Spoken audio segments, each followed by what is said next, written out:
Bonsoir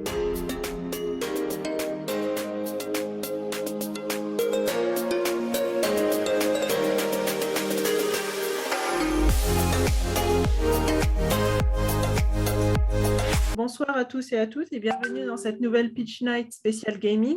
Donc ce soir, nous allons avoir deux startups sur deux domaines différents qui vont venir pitcher.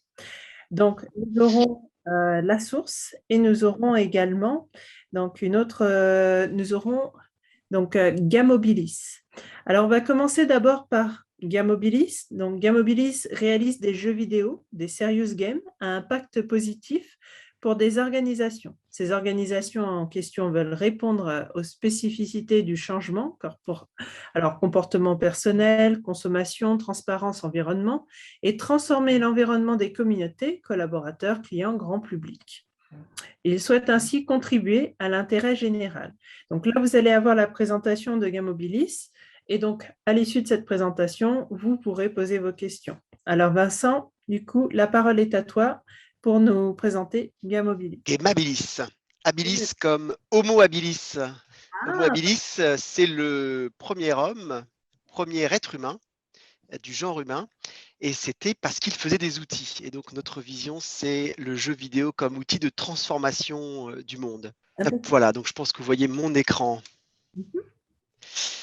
Donc les organisations sont confrontées à des mutations importantes, majeures. On a entendu plus rien ne sera comme avant avec la crise du Covid. Mais en réalité, c'est pas nouveau, ça vient pas du Covid. C'est vrai que c'est un événement pas prévu, que les impacts n'étaient pas anticipés et que les conséquences ne sont pas encore connues. Mais les changements à venir, ils sont bien plus nombreux. Il y a bien sûr le dérèglement climatique, il y a les impacts environnementaux, il y a les nouveaux concurrents, nouveaux modèles économiques, il y a la transformation digitale. Le rythme du changement est rapide, de plus en plus rapide. Et pour les entreprises, les organisations, c'est difficile de suivre cela. Et le changement va donc être identifié, va impacter à la fois nos comportements individuels, nos comportements collectifs et bien sûr le comportement de la société plus globalement. Ce qui est fait actuellement par les organisations et publiques et privées, c'est des programmes de transformation, des programmes de sensibilisation, des actions limitées dans le temps. Et finalement, on se rend compte que c'est insuffisant, que ça ne permet pas d'accompagner vraiment chacune et chacun dans cette instabilité permanente. Et la clé de cela, c'est qu'on comprenne le changement. Si on ne comprend pas le changement qui nous arrive, c'est tout à fait humain, on ne l'accepte pas, et si on ne l'accepte pas, on ne va pas l'accompagner.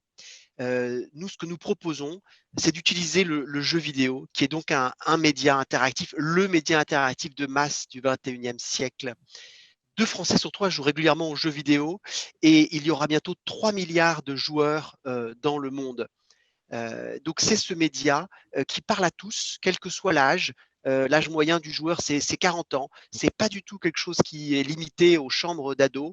C'est maintenant un média qui s'adresse à tous les âges et à toutes les catégories socio-professionnelles. Et surtout, le jeu vidéo, c'est de la mise en action, c'est de l'émotion et c'est de la réflexion. Et c'est pour ça que ça permet d'accompagner le changement, parce qu'on n'est pas dans une situation passive à écouter ce qui se passe, on n'est pas dans une situation passive à voir quelque chose qui nous est expliqué, on est dans une situation active où on est en train d'expérimenter le changement, d'expérimenter des nouveautés et de prendre du recul par rapport à cette évolution. Et donc, on va au-delà des limites des programmes qui existent actuellement. Nous faisons donc des Serious Games for Impact. Le Serious Game, c'est un jeu qui va au-delà du fun, qui apporte du fun, mais qui va au-delà et qui apporte une réflexion. On est là pour générer, pour amplifier et pour mesurer l'impact sociétal. Alors concrètement, on aborde 3 thématiques. L'environnement, avec un jeu sur l'agroécologie, Roots of Tomorrow, qui est un jeu qui parle de la transition agricole et qui parle bien sûr de biodiversité, de climat, d'alimentation et de modèles agricoles. Nous avons un jeu qui parle diversité et inclusion qui s'appelle Big Little Bias. Ce n'est pas un jeu où on s'entraîne à parler aux uns aux autres, c'est un jeu où on va réfléchir à ses propres biais inconscients, aux biais cognitifs qui font que peut-être, parfois sans le savoir, on peut avoir un comportement qui n'est pas favorable à la diversité et à l'inclusion, qui peut même parfois, sans qu'on s'en rende compte, discriminant. Et c'est un voyage dans le temps dans lequel nous allons emmener les joueurs pour leur faire découvrir justement et prendre du recul par rapport à leur vision de la diversité et de l'inclusion. Et notre dernier thème, c'est la transformation des organisations autour des mutations, de la numérisation et des différents challenges qui poussent les collaborateurs qui doit nécessiter aux collaborateurs d'accompagner ce changement. Le jeu s'appelle Challenger Deep et c'est une exploration sous-marine. Le joueur va découvrir à bord d'un submersible la fosse la plus profonde des océans, la fosse dite Challenger Deep des Mariannes. Et pendant cette découverte, il va prendre du recul sur ses forces et sur sa vision et ses modes d'interaction avec les autres et pour pouvoir s'adapter à cet univers toujours aussi changeant. Donc Gamabilis, c'est un studio de jeux vidéo qui a de nombreuses distinctions. Nous sommes jeune entreprise innovante et nous sommes également labellisés ESUS sur un marché en très forte croissance. Nous sommes une équipe de 18 personnes avec au total depuis 5 ans 1 million de financement avec un programme R&D notamment autour de cette méthodologie d'impact, de génération et des mesures de l'impact que nous avons développé nous-mêmes. Nous avons réalisé une dizaine de jeux avec plus de 30 000 téléchargements en cumulé. Et notre modèle est essentiellement un modèle B2B où nous commercialisons des licences à des organisations publiques et privées qui utilisent nos jeux pour favoriser le changement et accompagner le changement dans leurs organisations. Voilà ce que je voulais vous présenter sur ce segment en forte croissance et sur lequel nous avons donc développé avec mon associé cette société Gamabilis. Merci à tous.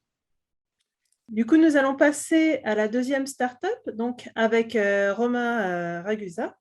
Donc, la deuxième startup s'appelle La Source.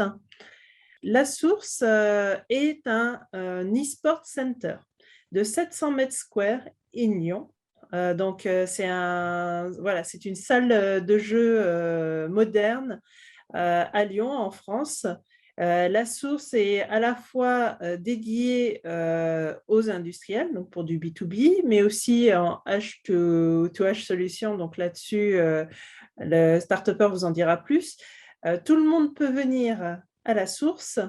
Et voilà, le but, c'est d'offrir à chacun des outils pour les débutants, que ce soit des casters, que ce soit des streamers, que ce soit des players professionnels ou même des équipes, qu'en jouant, ils puissent progresser et aussi mettre à jour justement l'application. Donc, ils peuvent suivre aussi leur accomplissement, ils peuvent progresser en temps réel. Et donc, du coup, voilà, ils peuvent aussi avoir des applications avec des rôles basés sur des caractères, sur des quêtes, sur des challenges, des niveaux et des différents degrés. Et donc, voilà, ils créent en ligne finalement des résumés. Sans plus attendre, je vous laisse Romain Ragusa qui va vous présenter La Source. Alors, merci beaucoup pour l'invitation. Effectivement, donc, comme il a été dit, La Source donc, est une startup un peu particulière, puisqu'en fait, on a le principe du digital qui nous raffilie à la startup telle qu'on la connaît, mais on a également le lieu physique qui est, elle, plus basé sur le système donc, de la PME, où on a tous les frais qu'un bâtiment peut avoir. Donc, notamment, là, je suis dans une pièce actuellement, vous pouvez voir derrière moi, tous les PC, c'est en fait, je suis dans la gaming house, dans un de nos services que je vais vous présenter. Donc la Source, comme il a été dit, c'est un lieu qui est là pour être le point de départ, d'où son nom, puisqu'en fait notre objectif est de structurer l'e-sport directement, donc cette activité sportive désormais reconnue et qui a été présente au JO dernièrement, donc en France. Donc, Play, Share, Level Up, c'est notre slogan, puisqu'en fait, les joueurs jouent ensemble, partagent leur expérience, et c'est comme ça qu'ils évoluent. Donc, dans le monde de l'e-sport, c'est comme ça et dans n'importe quel sport d'ailleurs, c'est en pratiquant ensemble et avec les meilleurs, et en perdant contre les meilleurs, que nous apprenons. Lina et moi-même, donc, nous sommes les deux fondateurs de ce projet-là. On aime bien dire que je parle aux humains et elle aux machines, puisqu'elle a une formation beaucoup plus technique et moi commercial. Donc, c'est comme ça qu'on se sépare un peu les tâches. Nous sommes des geeks, comme on nous appelle depuis toujours, mais principalement des gamers. Mais nous avons appris à être surtout des entrepreneurs et nous avons eu la chance de pouvoir créer une entreprise et un business autour d'une passion qui était jusque-là encore, il y a peu, montrée du doigt. Donc, on est plutôt fiers de ça. Là. Donc, l'e-sport. Qu'est-ce que c'est que l'e-sport? C'est un mot donc, qui a fait beaucoup débat. Donc, déjà, pour que tout le monde soit sur le pied d'égalité, c'est très simple. Donc, l'association France e-sport, pour laquelle à qui on travaille et avec qui on est adhérent, donc, qui a pour rôle, entre guillemets, de la fédération d'e-sport française, même si on n'est pas une fédération, je vous expliquerai pourquoi. L'e-sport, c'est simplement deux personnes ou deux groupes de personnes qui vont s'affronter au travers du média, donc du jeu vidéo, et où lequel il va ressortir un gagnant de cette rencontre, non pas décidé par le code du jeu, mais vraiment par la compétence personnelle. Ce qui veut dire que si vous et moi, on joue à un jeu vidéo, que vous jouez depuis 3 ans et que moi, je viens de démarrer, vous êtes obligatoirement le gagnant. Si je gagne, ce n'est pas normal. C'est que le code du jeu fait en sorte qu'il y a ce qu'on appelle du random, du hasard, et ce n'est pas toléré dans les jeux e-sportifs. Alors, il y a des jeux qui font plus débat que d'autres, évidemment, parce qu'il y en a toujours un petit peu dans certains jeux, mais principalement, c'est la compétence qui doit faire foi et non pas le code du jeu en lui-même. Voilà comment on reconnaît un jeu e-sport. Ce n'est pas forcément, beaucoup disent que les jeux e-sport sont les simulations de jeux sportifs, donc oui, il y en a, effectivement, mais pas que. League of Legends n'est pas une simulation de jeu, pourtant c'est le jeu le plus joué, de jeux en équipe qu'il faut affronter, deux équipes qui s'affrontent et conquérir un terrain et détruire la base adverse. Voilà, tout simplement pour ceux qui ne connaissent pas ce jeu. Il faut savoir que le marché de l'e-sport est en totale explosion ces dernières années. J'avais eu les chiffres de l'investissement dans le marché de l'e-sport à l'époque de 2017 vers 2018. Et en fait, on s'est rendu compte que l'investissement alloué au monde de l'e-sport est aussi affilié à celui du sport. Et on s'est rendu compte qu'il est passé de 5% à 30% en 2007. Sur l'InnoSport, donc toute la technologie et amélioration du monde sportif. Donc, on a mis l'e-sport dans cette catégorie-là. Et aujourd'hui encore, on a des équipes qui ont levé des millions et des millions d'euros, des technologies qui ont levé des millions d'euros pour améliorer la pratique. Donc, c'est quelque chose à savoir, c'est qu'aujourd'hui, on est vraiment dans une phase explosive puisqu'on est en pleine structuration. Le marché vient d'être ouvert. À défaut, il n'est pas structuré du tout, justement. On est en train de le construire tout doucement. Et c'est pourquoi la source a été aussi conçue. Alors, qui fait de l'e-sport? Il faut le savoir, en quelques chiffres rapidement. On a grosso modo 7,3 millions de consommateurs d'e-sport sur des internautes de plus de 15 ans. Donc, 7,3 millions, quand on parle de consommateurs, c'est simplement regarder également.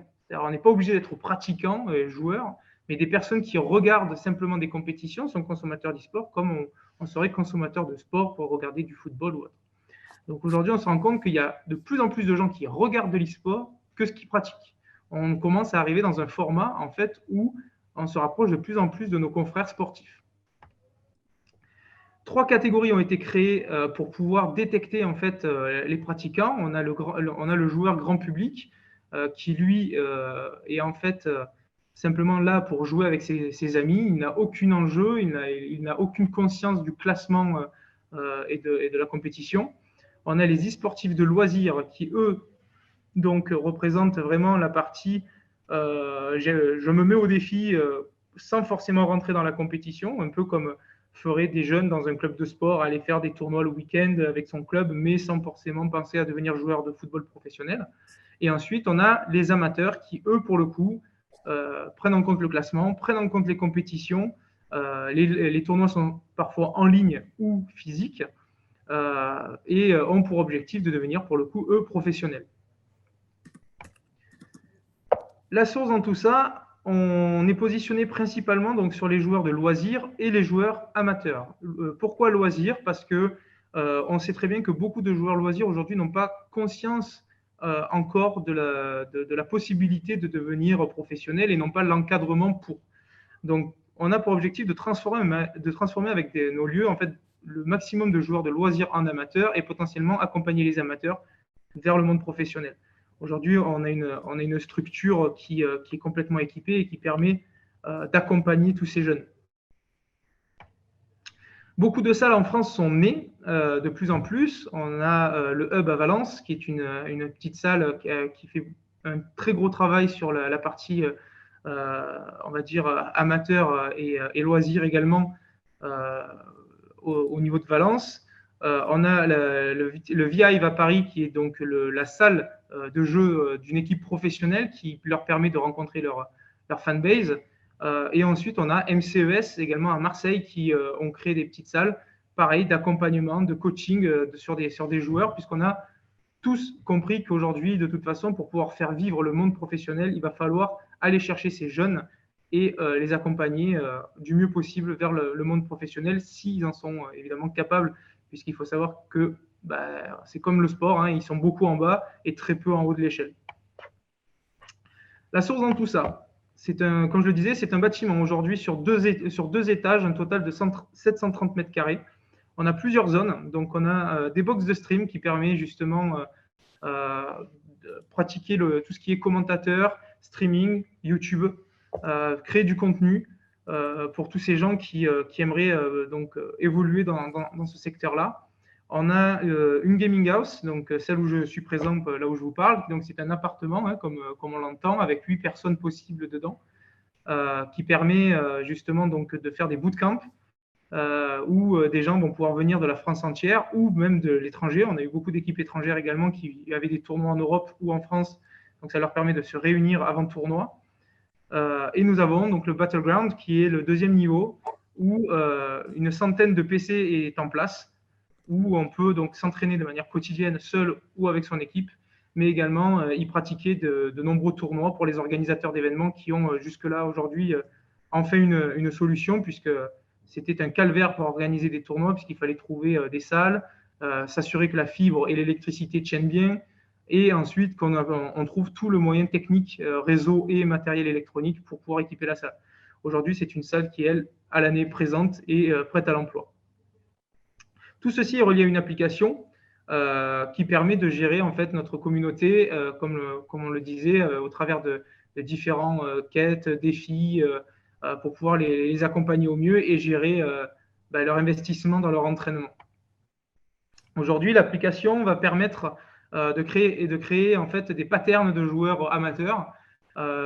Tout ça généré en fonction du jeu auquel ils jouent et de le balancer dans une data lake pour ensuite les comparer à des patterns de joueurs professionnels avec qui on travaille pour savoir si le joueur amateur est en évolution, si en fonction de son âge, de ce qu'il sait faire, est-ce qu'il pourra prétendre à devenir joueur pro, et sinon, nous, en tant que professionnels, lui recommander les différents métiers du jeu vidéo et de l'e-sport qui existent.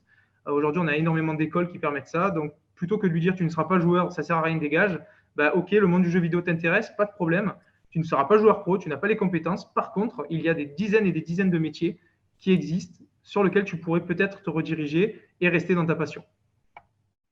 Donc là, on a l'exemple de League of Legends également.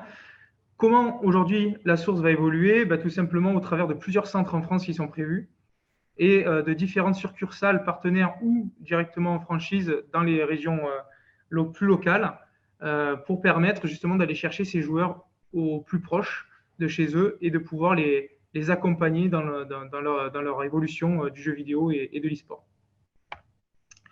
Aujourd'hui, on a une organisation interne, donc comme je le disais, qui permet justement de gérer beaucoup de choses, la gestion de ça, les infrastructures informatiques, les game designers pour l'application, puisque l'application est gamifiée, donc c'est comme si on avait développé un mini-jeu vidéo, des data scientists, des chargés de partenariat, évidemment, pour tout ça. Aujourd'hui, nos revenus sont séquencés donc avec l'application, avec les prépaiements, avec la gaming house, les services premium qui sont dans le centre, l'alimentaire, puisqu'on a une buvette sans alcool, évidemment, puisqu'on est un lieu sportif, les tournois et du B2B. Le B2B, aujourd'hui, on a mis des programmes en fait en place, un peu grâce à des partenaires un peu comme Vincent, justement, avec des serious games ou avec des mises en situation au travers de jeux compétitifs, puisqu'en fait, certaines entreprises aujourd'hui cherchent de nouvelles techniques pour travailler les compétences de leurs collaborateurs, mais aussi trouver en fait des personnes, trouver des nouveaux systèmes de recrutement. Et en fait, le jeu vidéo aujourd'hui permet énormément de choses si on sait bien l'utiliser. Donc, on a mis en place des différents programmes pour les entreprises pour leur répondre à toutes ces problématiques-là. Aujourd'hui, alors la source, la société a été créée en 2016 et a été potentiellement normalement lancée en 2020. Sauf que, comme vous le savez, on a vécu une année noire au travers de ce Covid, ce qui nous a empêché d'ouvrir lors de notre ouverture. Le gouvernement nous l'a interdit et nous avons pu ouvrir seulement en juillet 2021. Donc, ce qui est très récent. On a vécu quasiment un an et demi dans l'obscurité et à essayer de survivre. Donc, en fait, on n'a pas vraiment de retour rentabilité sur notre projet aujourd'hui. On est en train de tout lancer. C'est un projet qui vient de Corée, qui a été réhabilité à l'européenne pour qu'il soit accepté. Donc, c'est un gros pari qu'on a fait. On a levé 700 000 € aujourd'hui pour le premier centre. On est en train déjà de travailler différents centres puisque d'autres villes sont intéressées d'avoir ce multiplex dans leur ville pour justement travailler tous les points que je viens de vous citer.